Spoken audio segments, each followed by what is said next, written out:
Comprendre. Le livre de la Genèse.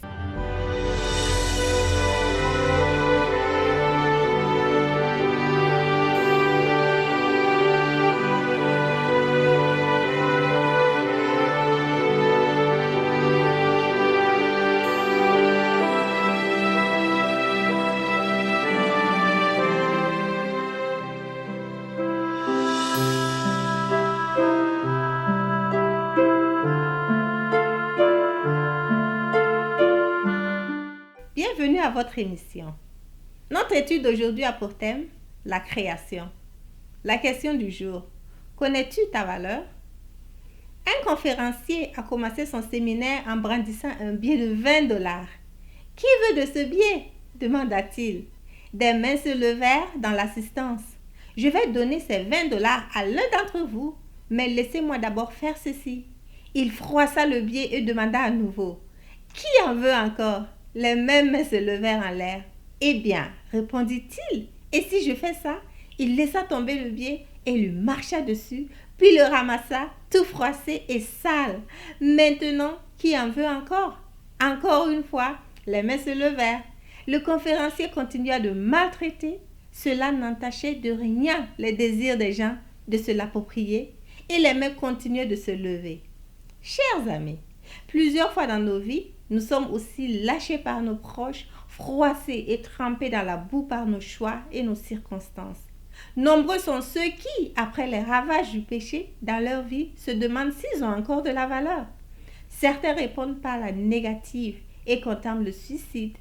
Cependant, Dieu notre Créateur a un regard tout autre et nous dit à travers les paroles de Jérémie 31, verset 3, « Je t'aime d'un amour éternel. C'est pourquoi je te conserve ma bonté. » Si nous doutons encore de notre valeur aux yeux de Dieu, le livre de la Genèse est là pour nous la rappeler et nous indiquer comment la trouver. Contemplez la nature. Imaginez la beauté de notre terre quand elle sortit fraîchement des mains du Créateur.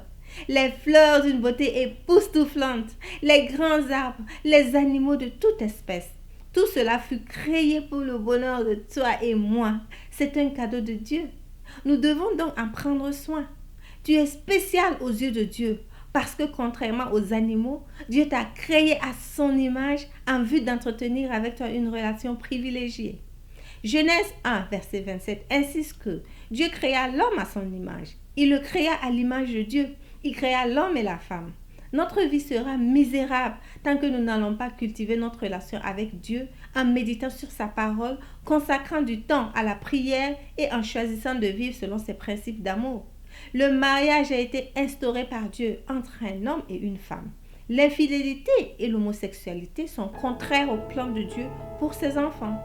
Tu es spécial parce que Dieu a payé un grand prix pour te racheter de la mort éternelle.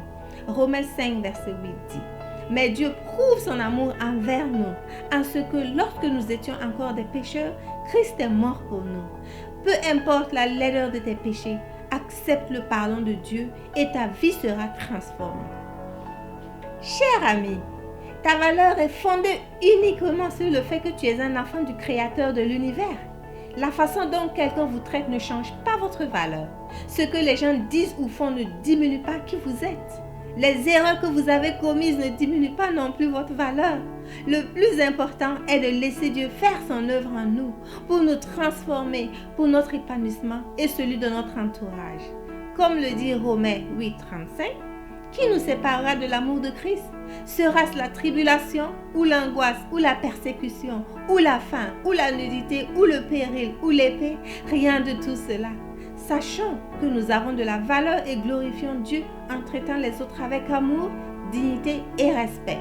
Faisons le choix de lui appartenir et il changera nos vies pour sa gloire si nous vivons désormais sans culpabilité ni honte et libres du poids des erreurs du passé. Prions.